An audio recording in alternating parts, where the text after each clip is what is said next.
Hello everyone, this is Sayyed Usman. My NEET 2023 score is 676 out of 720 and currently I'm a first year medical student at Vardhaman Mahavir Medical College and Safdarjung Hospital, Delhi.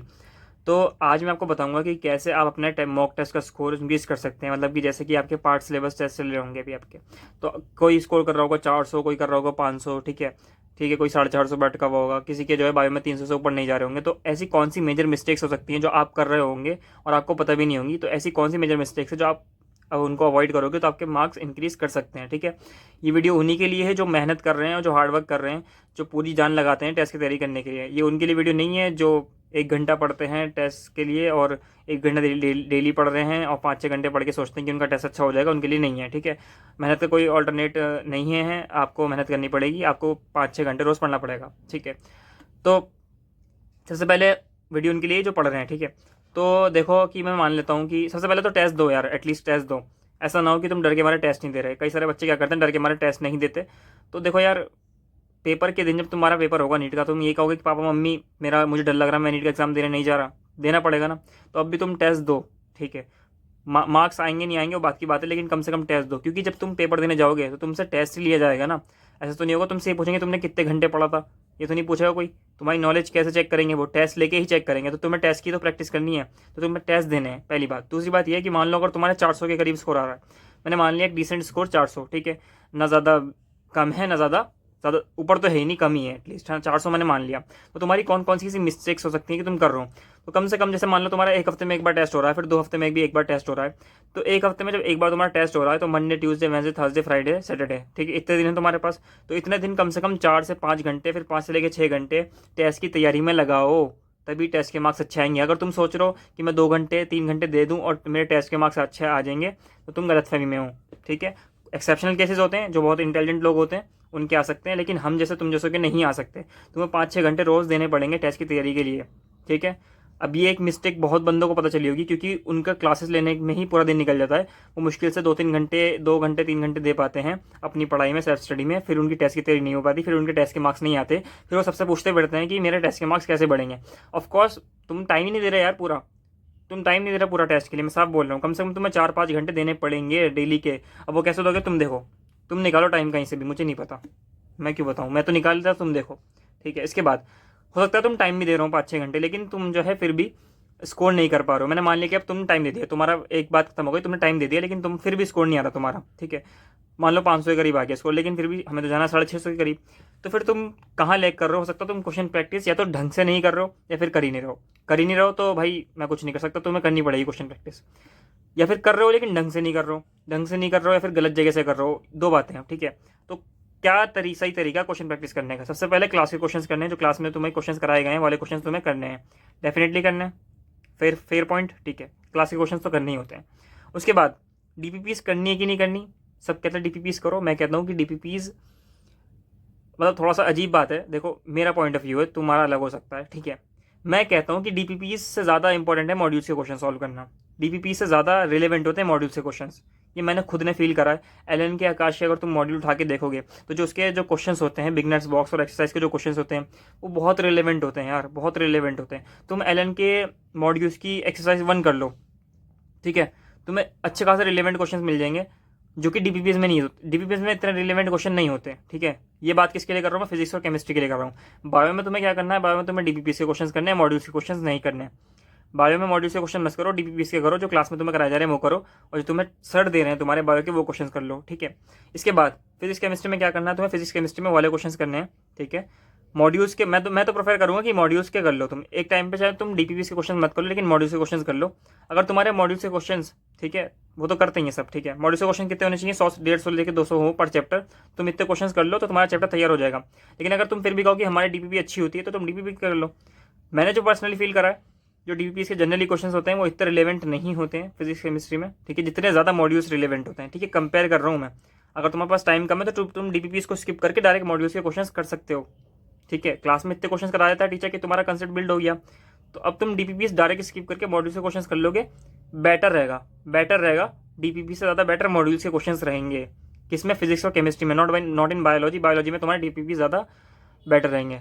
M I clear, ठीक है, मैं clear हूँ, अब आगे बढ़ते हैं।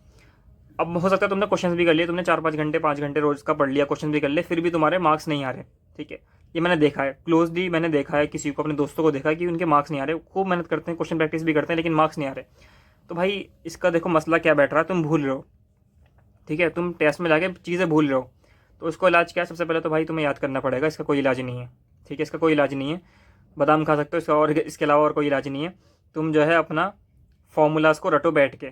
मान लो तुम फिजिक्स के फॉर्मूले भूल गए फिजिक्स के पेपर में जाके, तो क्या ही कर लोगे बताओ तुम। अगर तुम फिजिक्स के फॉर्मूले भूल गए तो इसमें किसी की गलती है क्या? तुम्हारी भी गलती नहीं है, मैं ये नहीं कह रहा तुम्हारी गलती है, किसी की गलती नहीं है। लेकिन तुम्हें यार कुछ ना कुछ तो जुगाड़ करना पड़ेगा कि तुम्हें उस दिन पेपर के दिन फॉर्मूलेज याद रहें। तो इसका जुगाड़ यही है कि तुम अपने फॉर्मूले एक शीट पर लिख लो और उसको पढ़ते रहो, बार बार याद हो जाएंगे, 100% याद होंगे यार, तुम गजनी थोड़ी हो, ठीक है। तो याद होंगे तुम्हें फॉर्मूले, तो तुम्हें फॉर्मूला शीट बना के फॉर्मूला याद करने पड़ेंगे, फिजिक्स और फिजिकल केमिस्ट्री के।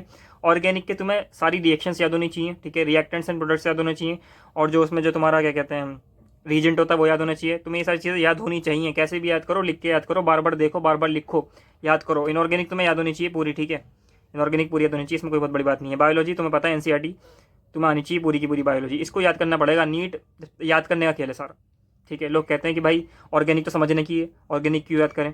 भाई कितना ही समझ लो, पेपर में वही काम आएगा जो तुम्हारा ऑर्गेनिक में तुमने रट रखा है, जो तुमने याद कर रखा है।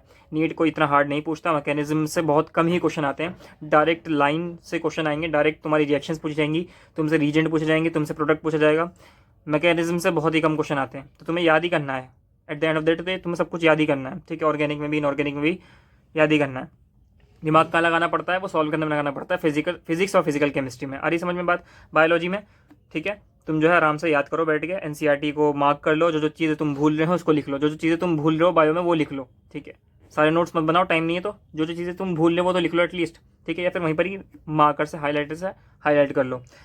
एक तरीका और बताता हूँ बायो में एग्जाम्पल्स वगैरह याद करने का, मैंने पहले ही अपनी वीडियो में बताया, ठीक है। तो तुम जो है ना, जैसे तुम कोई से एग्जाम्पल्स याद कर रहे हो तो तुम उनको एक लाइन में याद करो, एक लाइन में याद करो। जैसे कि तुम अगर मान लो potato tomato brinjal chilli belladonna ashwagandha tobacco petunia मकोई, ठीक है, potato tomato brinjal chilli belladonna ashwagandha tobacco petunia मकोई, ठीक है, एक फैमिली है, सब पढ़ते हैं उसमें, क्या कहते हैं मॉर्फोलॉजी वाले चैप्टर में सब पढ़ते हैं, ठीक है। तो इसको एक लाइन में याद करो, तुम्हें सारे एग्जाम्पल याद रहेंगे, ठीक है। अगर तुम सोचोगे यार पोटैटो उसमें था, टोमेटो भी उसमें था, तो ऐसे भूल जाओगे। मुझे 4 महीने से ज़्यादा होगा, लेकिन अभी मुझे पूरी की पूरी एक लाइन याद है, तो मुझे सारे एग्जाम्पल्स याद हैं। तो तुम भी ऐसे याद करो, एक लाइन में याद करो एग्जाम्पल सारे, ठीक है, सारे के सारे एक लाइन में ही याद करो एग्जाम्पल्स। इस तरीके से एनिमल किंगडम के एक फाइल आके उठाओ और सारे एक साथ चिपका के याद कर लो सारे। एक याद आ गया फर्स्ट वाला, सारे याद आ गए, नहीं तो सारे भूल गए। तो ये अच्छा तरीका लगता है मुझे, ठीक है। तो ऐसे तरीके से तुम बायो के एग्जाम्पल्स याद कर सकते हो, रट सकते हो। अच्छा, और ज़्यादा सिनोनिम्स मत बनाना, जितने ज़्यादा सिनोनिम्स बनाओगे उतनी ज़्यादा दिक्कत आएगी। तो नेचुरली याद करो, बेहतर रहेगा, पेपर के दिन में आसानी होगी। इसके बाद अगर अब भी दिक्कत रह गई, अब भी भूल गए, ठीक है, अब भी भूल गए तुम, मान लो तुम जो है तुमने रिवाइज कर लिया था लेकिन तुम भूल गए, अपना आराम से भूल गए तुम। अब इसका क्या इलाज है भाई? फिर भूल गए तुम, इसका क्या इलाज है भाई? इसका सिंपल सा इलाज ये है कि सैटरडे को पूरा रिवाइज करो। मान लो Monday Tuesday Wednesday Thursday Friday को तुमने पूरा अच्छी तरीके से टेस्ट की तैयारी कर ली, तो सैटरडे के दिन तुम पूरा रिवाइज करो, शुरू से लेके आखिर तक का। सारे फॉर्मूले देखो, पूरी बायो दोबारा से पढ़ो सैटरडे को, ठीक है, सारे ऑर्गेनिक के रीजेंट्स वगैरह जो भी हैं सब कुछ देखो, सैटरडे को पूरा रिवाइज करो, ठीक है। एक तरीका ये है। अगर अब भी नहीं हो रहा ना, तो संडे के दिन भी रिवाइज करो। देखो तुम सोच रहोगे यार तुम तो जुगाड़ बता रहे हो, जुगाड़ ही है ये, सब बढ़िया जुगाड़ है ये। संडे के दिन मान लो 2 बजे टेस्ट है, संडे के दिन सुबह में रिवाइज कर लो यार, कोई मना कर रहा है क्या? कोई रूल है क्या कि संडे के दिन सुबह में रिवाइज नहीं कर सकते? तुम रिवाइज करो, पेपर के दिन भी तो टाइम मिलेगा ना सुबह में, तो उस दिन भी बच्चे पढ़ते हैं, तो कोई बहुत बड़ी बात नहीं है। अगर तुम दिमाग से इतने कमजोर हो कि तुम्हें याद नहीं रह रहा, तुम पढ़ो भाई, तुम्हारे पास टाइम है, संडे के दिन भी पढ़ो, ठीक है। तो ये चीज़ें याद रखोगे तो मार्क्स इंप्रूव डेफिनेटली करेंगे, ठीक है। क्वेश्चन प्रैक्टिस ढंग से करो, ढंग की जगह से करो, ठीक है, उल्टी सीधी जगह से मत करो, एनसीईआरटी बेस्ड क्वेश्चन करो, मार्क्स इंक्रीज करेंगे। और पता क्या, धीरे धीरे इंक्रीज करते हैं मार्क्स। ऐसा नहीं होता कि तुम जो है एक दिन में तुम कुछ कर दोगे, कुछ खतरनाक कर दोगे, ठीक है। एवरेज बच्चे हो, आराम से टाइम लगेगा, लेकिन मार्क्स इंक्रीज करेंगे। अपनी गलती को सुधारो, और जो तुम मिस्टेक्स तुम कर रहे हो ना, जो मिस्टेक्स तुम कर रहे हो, जो तुम्हारे टेस्ट में मिस्टेक्स हो रही है, उनको लिखो, ठीक है। इसके बाद सिली मिस्टेक्स का क्या करें भाई? देखो, सिली मिस्टेक्स की कोई हार्ड एंड फास्ट रूल नहीं होता, ठीक है। अगर तुम कोई तुम्हें कह रहा है कि सिली मिस्टेक्स का मैं ऐसा रूल बता दूंगा कि तुम्हारी सिली मिस्टेक्स ठीक हो जाएंगी, तो तुम्हें पागल बना रहा है वो, ठीक है। सिली मिस्टेक्स सिंपल किस चीज़ से ठीक होती है? क्वेश्चन प्रैक्टिस से। जितनी ज़्यादा क्वेश्चन प्रैक्टिस करोगे उतनी ज़्यादा सिली मिस्टेक्स कम होती जाएंगी, एज सिंपल एज दैट। इसका कोई जुगाड़ नहीं है, कोई तरीका नहीं है। प्रैक्टिस क्वेश्चन ज़्यादा करो, सिली मिस्टेक्स कम होती जाएंगी। कॉन्फिडेंस ज़्यादा रखोगे, सिली मिस्टेक्स कम होती जाएंगी। कॉन्फिडेंस कैसे आता है? क्वेश्चन प्रैक्टिस से। तो अगेन सेम चीज़ है, कॉन्फिडेंस कहाँ से आएगा? क्वेश्चन प्रैक्टिस से। क्वेश्चन प्रैक्टिस करते जाओ, सिली मिस्टेक्स कम होती जाएंगी। अच्छा, अब फाइनली टेस्ट को एनालाइज कैसे करेंगे हम? सिंपल, जो गलत क्वेश्चन हुए हैं फिजिक्स और केमिस्ट्री में उनको लिख लो, ठीक है। उनको हर टेस्ट से पहले देखा करना, ठीक है। जो क्वेश्चन तुम्हारे गलत हुए हैं उनको हर टेस्ट से पहले देखना, सबको लिखते रहो फिजिक्स केमिस्ट्री के। पूरे साल में इतने सारे तुम्हारे पास अब तुम्हारी गलतियाँ होंगी ना कि बहुत फ़ायदा होगा तुम्हें। तुम खुद सोचो, अगर तुमने पूरे साल में बहुत सारे पार्ट सिलेबस टेस्ट दिए, ठीक है, अगर अब से ले लो तुम, अगर 7 महीने है ना बीबी, 7 महीने में अगर तुमने हर हफ्ते में 2 टेस्ट दिए तो 7 दूनी 14, अगर 4 टेस्ट दिए तो ठीक है 28 टेस्ट हो गए। तो 28 टेस्ट में अगर तुमने अपनी गलतियां लिख ली तो कितने सारे क्वेश्चन तुम्हारे वो हो जाएंगे, तुमने गलतियां कर रखी हैं, ठीक है, तुम्हें बहुत फायदा होगा। और अपने वीक चैप्टर्स को आइडेंटिफाई करो, ठीक है, उनको लिख लो। मान लो मेरा थर्मोडायनेमिक्स वीक है तो थर्मोडायनेमिक्स मैंने लिख लिया, ठीक है, थर्मोडायनेमिक्स में दोबारा से करूँगा, ठीक है, दोबारा से थर्मोडायनेमिक्स में कर लूँगा। तो ये है तुम्हारा काम, ठीक है, थर्मोडायनेमिक्स तुम कर लेना। ऐसे ऐसे करके तुम जो है अपनी गलती को सुधार सकते हो। तो ये सारी चीज़ें थी जो मैंने बताना चाहता था मैं तुम्हें, तो मैंने बता दी हैं। और कोई सिली मिस्टेक्स का कोई वो नहीं है, हार्ड एंड फास्ट रूल नहीं है, तुम्हें यही सब करना पड़ेगा, मेहनत करनी पड़ेगी और कुछ नहीं कर सकते यार, करना पड़ेगा। That's all from my side, thank you so much.